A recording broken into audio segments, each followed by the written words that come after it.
Assalamualaikum warahmatullahi wabarakatuh. Pemirsa, program Ngabuburit hadir untuk Anda selama bulan suci Ramadan.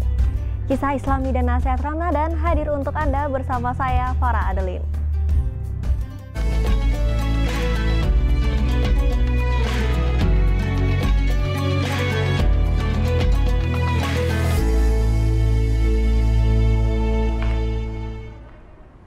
Mempelajari dan mengenal koleksi mushaf yang berasal dari dalam dan luar negeri bisa Anda dapatkan jika berkunjung ke Bait Al-Quran dan Museum Istiqlal di Taman Mini Indonesia Indah. Koleksi mushaf Al-Quran ini ada sekitar 200 mushaf dan akan kami ajak Anda berkunjung ke Bait Al-Quran dan Museum Istiqlal berikut ini.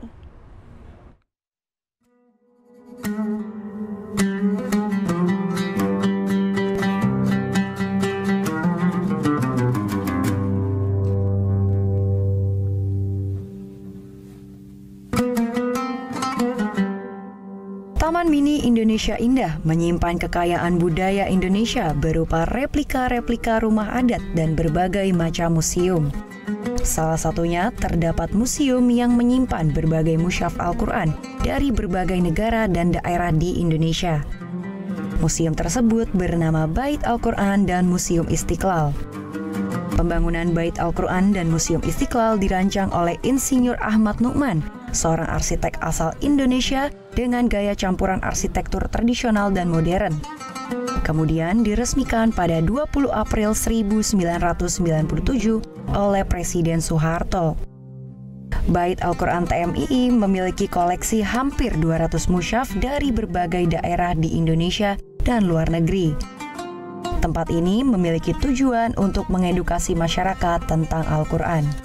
Ada pula koleksi mushaf dengan ukuran besar dan ukuran terkecil yang ada di Indonesia.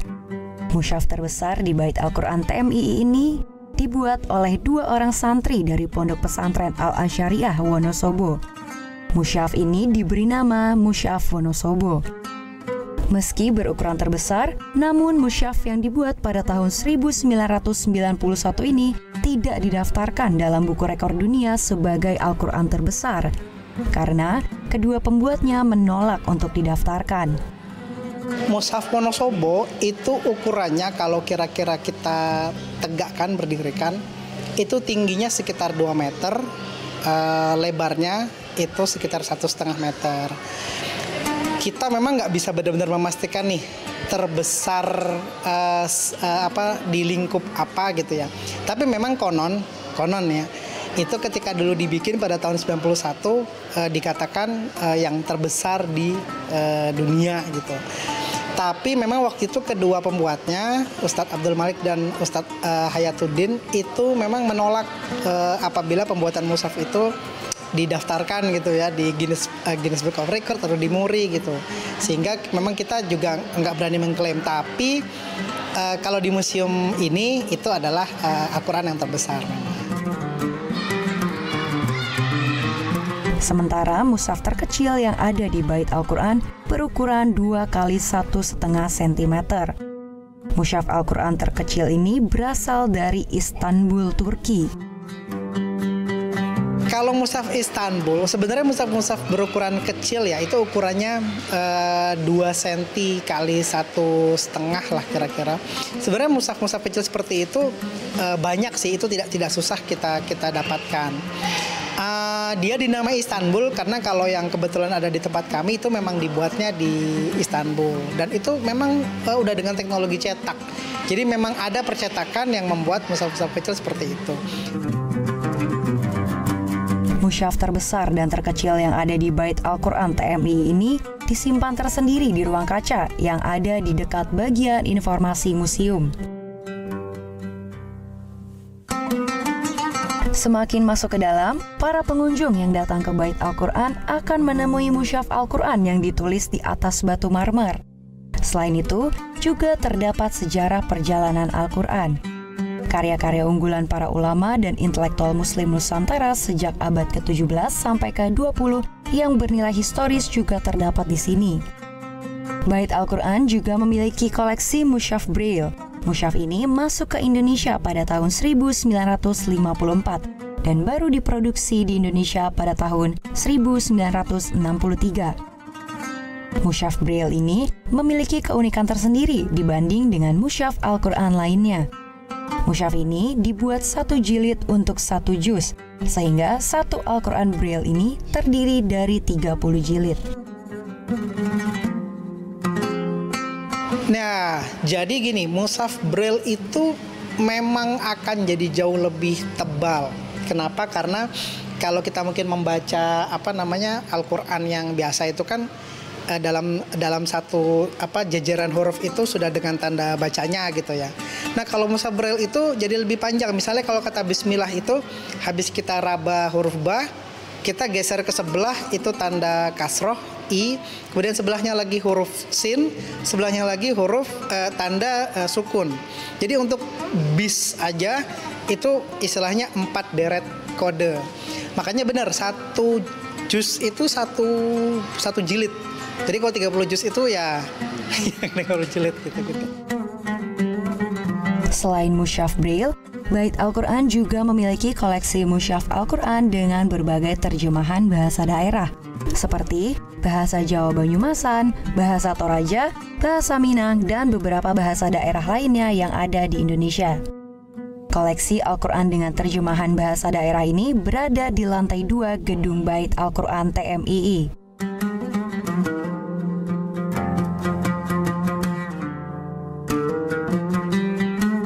Di Bait Al-Quran tak hanya memiliki koleksi mushaf berbahasa daerah, di sini juga terdapat mushaf Al-Quran Sundawi. Mushaf ini dihias dengan iluminasi ragam hias Jawa Barat yang termasuk kebudayaan Pasundan. Iluminasi mushaf Sundawi ini merupakan bentuk-bentuk ornamen khas berupa tanaman asal Jawa Barat yang memberikan kesan dan karakter Sundawi. Selain mushaf Sundawi, juga terdapat mushaf Istiqlal. Mushaf ini juga disebut sebagai karya terbaik atau mushaf terindah yang ada di Indonesia.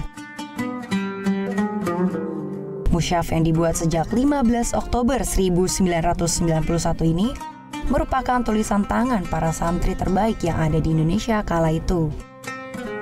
Para santri ini terdiri dari ahli kaligrafi, seni rupa, ulama, dan budayawan. Selain itu, mushaf ini juga dihiasi iluminasi yang terinspirasi dari 45 macam ragam hias motif dari tanah air. Kalau mushaf Istiqlal secara kalau jumlah iluminasinya saya tidak hafal karena memang kalau inspirasinya dari 45 wilayah budaya. Jadi mushaf Istiqlal itu kenapa kita bilang monumental, meskipun waktu itu kita 27 provinsi, tapi berdasarkan hasil riset para pakar yang terlibat, itu kesimpulannya di Indonesia ini ada 45 wilayah budaya. Nah, dan masing-masing wilayah budaya itu punya kekhasan tadi ya. Ada yang dari bentuk gerabah, ada yang dari tanaman dan lain sebagainya. Nah, dan ternyata bukan berarti satu wilayah budaya itu satu iluminasi. Jadi memang jumlahnya sih hampir 2 kali lipatnya ya. Mungkin ada sekitar hampir 100 lah seperti itu. Sementara, Museum Istiqlal merupakan wujud nyata dari hasil pelaksanaan petunjuk yang diberikan Allah Subhanahu wa Ta'ala dalam kehidupan serta budaya umat Islam di Indonesia. Ruang peraga Museum Istiqlal menyimpan dan memamerkan benda-benda budaya yang telah berabad lamanya menembus peradaban suku, bahasa, daerah, dan adat istiadat di Indonesia. Bait Al-Quran dan Museum Istiqlal buka setiap hari pukul 8.30 hingga 15.50 waktu Indonesia Barat. Pengunjung bisa belajar langsung mengenai Al-Quran dan warisan budaya berupa mushaf serta kebudayaan Islam di Indonesia. Devri Novaldi, Aris Sandi, JPM TV, Jakarta. Usai jeda, kami ajak Anda untuk melihat tradisi ngaji Kitab Kuning. Tetap di Ngabuburit JPM TV.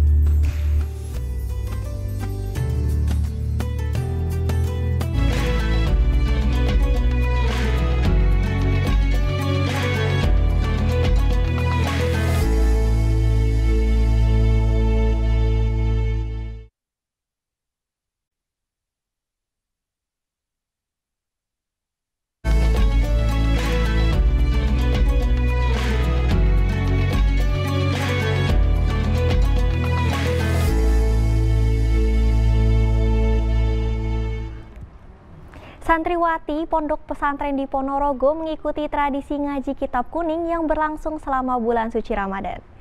Tradisi ngaji kilatan ini sudah berlangsung secara turun-temurun dan menjadi ciri khas di pondok pesantren setiap bulan Ramadan.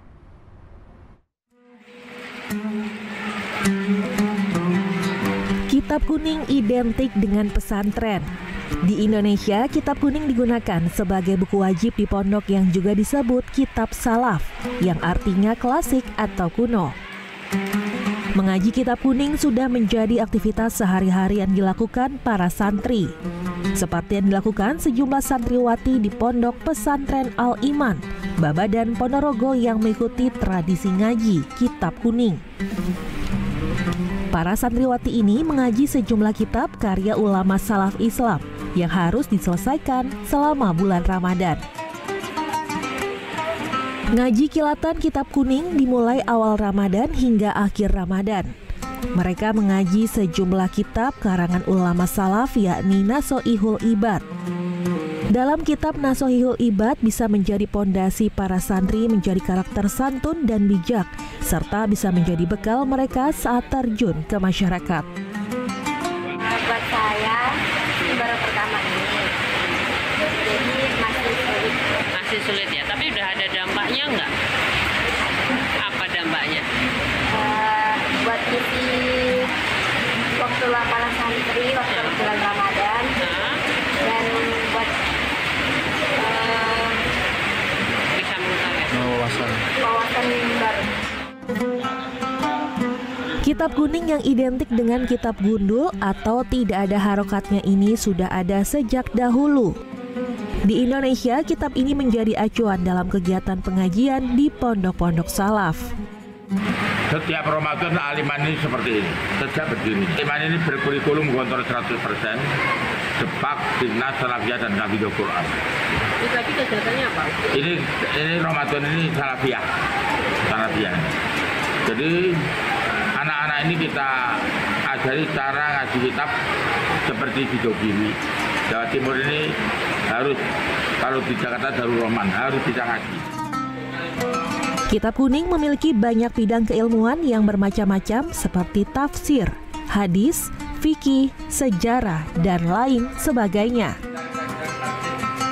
Ega Patria, JTV, Ponorogo, Jawa Timur.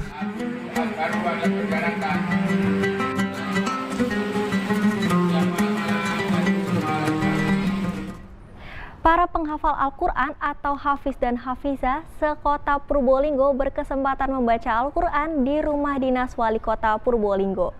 Namun uniknya Al-Quran yang dibaca ini berukuran raksasa 1 meter dikali 1,5 meter dan berat 160 kg.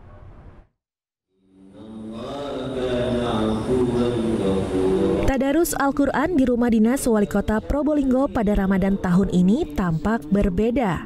Selama Ramadan ini, pelaksanaan Hotmil Al-Quran digelar menggunakan Al-Quran raksasa. Al-Quran raksasa dengan ukuran 1 kali 1,5 meter ini merupakan pemberian oleh Yayasan Pendidikan Ilmu Al-Quran Wonosobo kepada Wali Kota Probolinggo Habib Hadi Zainal Abidin. Kitab Al-Quran raksasa ini masuk kategori urutan ke-12 yang ditulis tangan oleh 3 orang dosen Universitas Sains Al-Quran Wonosobo. Penulisan Al-Quran raksasa tersebut memakan waktu 7 bulan, yakni mulai bulan Maret hingga bulan November 2022. Tadarus menggunakan Al-Quran raksasa ini bertujuan agar memberikan semangat kepada masyarakat dan memanfaatkan Al-Quran raksasa ini untuk digunakan tadarus selama Ramadan. Kalau data hafizah, jadi putra-putri yang hafal Al-Quran itu yang terdata di kami 93 hafizah yang insya Allah nanti akan bergiliran membaca mushaf raksasa ini. Target untuk selesai untuk selesai kalau bisa sih kita itu akan selesai di tanggal 20 Ramadan. Kalau memang nanti karena memang pembacaan secara tartil dan ditarget tiap harinya 1,5 juz. Nah barangkali nanti ada yang molor-molor dikit mungkin bisa tanggal 23 Dan rencananya di tanggal itu nanti kita akan kumpulkan semua hafidz-hafidz untuk doa bersama Khatmil Al-Quran. Ada 93 hafiz dan hafizah sekota Probolinggo yang secara bergantian membaca Al-Quran setiap hari. Dengan 3 orang hafiz yang membaca Al-Quran dengan target 2 juz setiap harinya. Selain itu dibutuhkan 2 orang untuk membalik setiap lembaran kertas Al-Quran karena Al-Quran ini memiliki berat 160 kg. Jadi alhamdulillah program ini adalah program yang sangat baik. Di samping tujuannya mentasheh mushaf raksasa sebagai aset dari kota Probolinggo, juga untuk mentasheh hafalan kami para hafal. Mungkin bisa dibandingkan nanti antara bacaan dari hafalan kami dengan tulisan mushaf yang ada di sini.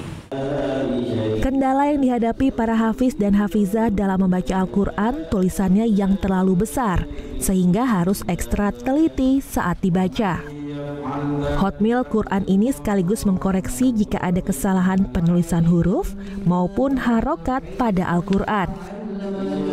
Target pembacaan Al-Quran oleh 93 hafiz dan hafizah ini bisa diselesaikan pada Ramadan hari ke-20 dengan menyelesaikan 30 juz Al-Quran. Farid Falevi, JTV Probolinggo, Jawa Timur. Rekomendasi minuman segar untuk berbuka puasa bagi Anda yang sedang berpergian dan melintas di jalur Pantura, Kabupaten Tuban. Anda bisa merasakan minuman khas tradisional Legen asli Tuban. Selain segar, Legen juga bisa memiliki banyak khasiat bagi kesehatan.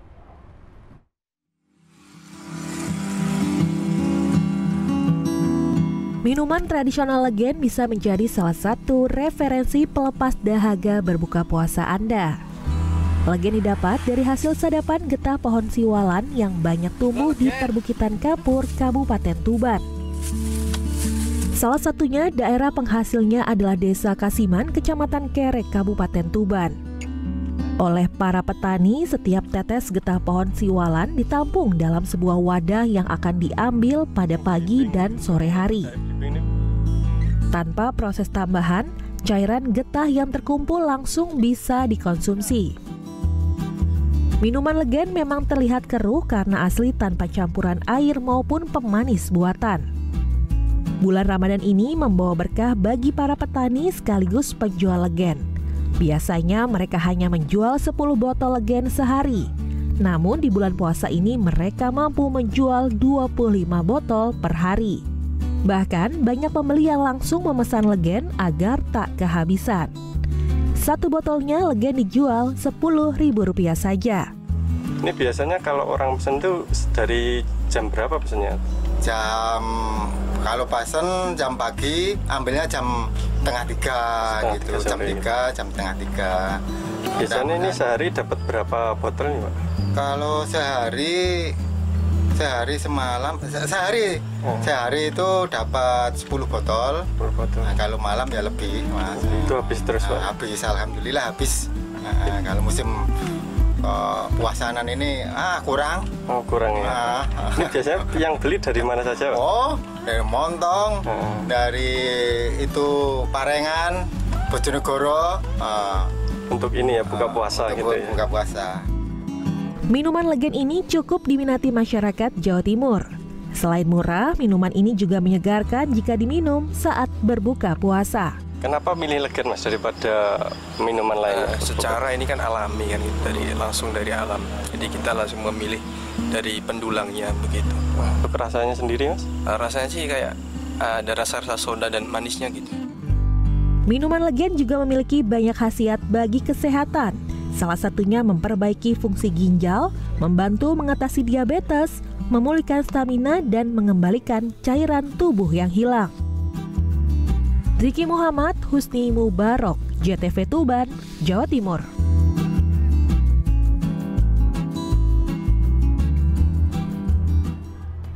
Usai jeda, kami akan hadirkan tausiah Ramadan untuk Anda. Tetaplah bersama kami di Ngabuburit.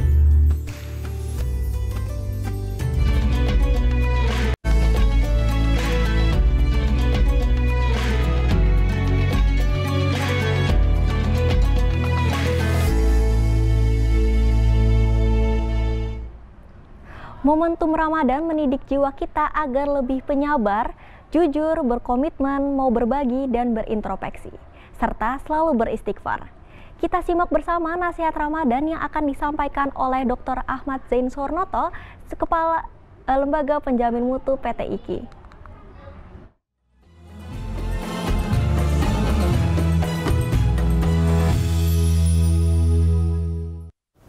Bismillahirrahmanirrahim. Assalamualaikum warahmatullahi wabarakatuh.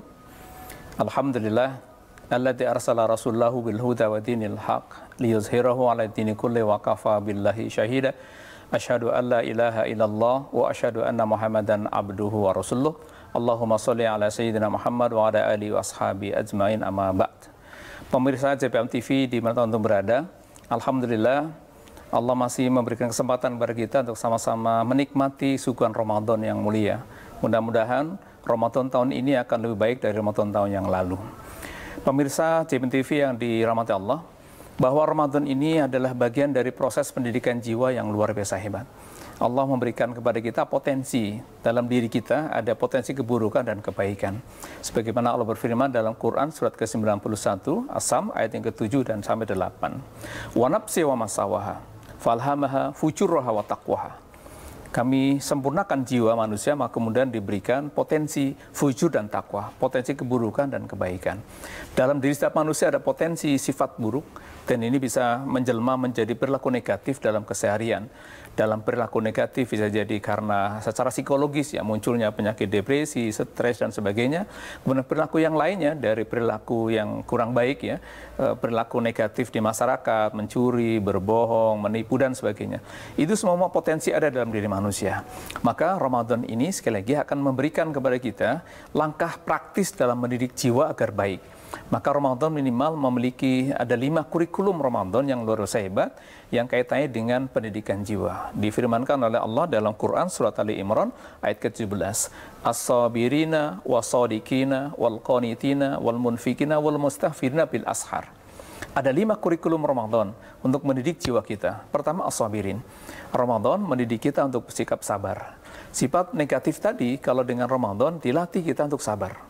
Dari bangun pagi kita sahur sampai kita berbuka, tidak boleh makan, tidak boleh minum, dan semua larangan yang ada dalam Ramadan adalah pendidikan jiwa terbaik, kurikulum yang luar biasa hebat, dan itu hanya dalam Ramadan. Yaitu yang pertama adalah as-sabirin, latihan kesabaran. Yang kedua, wasadikin. Ramadan sedang mengajari kita dari perilaku yang negatif tadi dicegah, diarahkan menjadi baik. Maka di samping melatih jujur, kedua melatih kejujuran. Jadi melatih sabar itu kaitannya dengan bagaimana cara menghadapi kita, menghadapi berbagai problem dalam kehidupan yang memantik adrenalin emosi kita. Maka kemudian yang kedua adalah latihan kejujuran. Dan subhanallah kita bisa pahami bersama. Kita sedang saum gitu misalnya, walaupun di rumah sendiri di siang hari, di terik matahari yang panas luar biasa, tapi kenapa kita tidak mau makan sesuatu di siang hari itu? Karena kita sedang saum. Itu latihan kejujuran yang luar biasa hebat. Dan jika ini kita tanamkan dalam kehidupan kita, siapapun kita dan apapun profesi kita, insya Allah akan menjadi warning yang luar biasa hebat. Jadi latihan kedua pendidikan kejiwaan kita ketika Ramadan adalah kejujuran, wasadikin. Yang ketiga, wal qanitin. Latihan berupa komitmen pada kebaikan. Ketika kita Ramadan, itu luar biasa. Semangat baca Quran, semangat sholat, semangat ibadah, tarawih bahkan di mana-mana luar biasa. Ini apa? Pembiasaan ini menjadi habit kemudian. Pembiasaan-pembiasaan yang tadinya kurang semangat dalam ibadah, ketika Ramadan itu naik luar biasa. Itulah wal qanitin, komitmennya meningkat. Yang tadinya malas baca Quran jadi semangat. Yang tadinya malas untuk sedekah jadi semangat. Yang tadinya tidak mau sholat malam jadi semangat sholat malam. Ini apa? Pengkondisian yang Allah berikan kepada kita dalam rangka mendidik jiwa. Maka wal qanitin ini adalah komitmen pada kebaikan, dan itu juga bagian dari kurikulum Ramadan. Dan yang ketiga adalah wal munfikin, gemar berbagi. Ketika Ramadan itu luar biasa, semangat kita untuk berbagi dengan orang lain itu luar biasa. Bahkan ada sebagian masyarakat yang tradisinya nanti menunggu sedekah, zakat itu nunggu Ramadan. Apa artinya? Ini sedang menunggu bahwa ada momen hari, momen bulan yang luar biasa hebat. Dan yang kelima, hari pemirsa CMTV di mana Anda berada, ada 5. Yang kelima adalah wal mustaghfirina bil ashar. Mereka membiasakan istighfar di waktu sahur. Dan inilah kaitannya antara istighfar dengan kebiasaan-kebiasaan dalam perilaku negatif manusia. Jadi ada 5 kurikulum yang itu difirmankan oleh Allah dalam Quran surat Ali Imran ayat ke-17. Jadi sabar, jujur, komitmen, berbagi, dan beristighfar di waktu sahur. Mudah-mudahan ini bisa kita lakukan. Momentum Ramadan mendidik jiwa kita akan menjadi orang yang penyabar, orang yang jujur, orang yang berkomitmen, dan orang yang mau berbagi orang lain dan mau mengintrospeksi diri, menyadari kesalahan-kesalahannya, dan menjadilah perilaku beribadah yang mutakin pada akhirnya. Billahi taufiq wal hidayah. Assalamualaikum warahmatullahi wabarakatuh.